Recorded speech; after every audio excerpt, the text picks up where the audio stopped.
mga kapatid dito sa J. Christian Love TV. For this video mga kapatid is update ko lang kayo sa mga ibon natin dito sa loob natin mga kapatid, sa area natin. Yun, tingnan natin yung mga ibon natin mga kapatid. Kung sino mong samahan, tara mga kapatid, samahan nyo ko, let's go.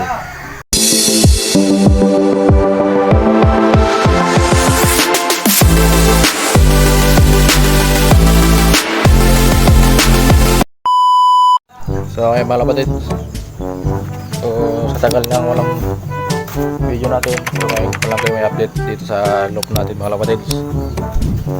Malalaki na yung mga YB natin, baka magsuksok tayo ng sising ngayon mga kapatid. Yan yung armisi. Nilipat ko muna rin sila ng kulungan, gawa ng sobrang madumi na yung loop nila, kaya nilinisin ko muna at dito ko muna sila palalakihin sa open yung kahig. Ayan, malaki na rin yung bibilang natin,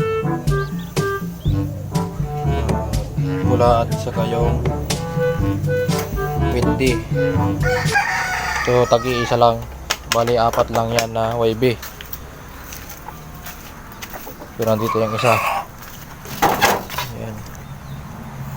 Yung anak nito na isa, pinampon ko doon sa natin, RMC. Ito yung Taiwan bird natin. Ayan. Itlog pa lang yung kanilang itlog. Dito naman sa loob, yan yung mga ibon natin mga kapatid. Nakuha na rin natin yung pa-GB sa atin ni Sir Jericho. Shout out sa'yo Sir Jericho. Ayan yung ibon na galing sa kanya, yung YB na yan. At saka nga pala mga kapatid, nagbabawas tayo ngayon ng ibon, gawa ng hindi ko sila masyadong maasikaso. Yan, kaya nagbabawas tayo ng mga ibon mga kapatid, dahil may pasok na ako ngayon sa TISDA. Yan. Tatapusin ko muna yung pasok ko sa TISDA bago ko sila ulit asikasuhin.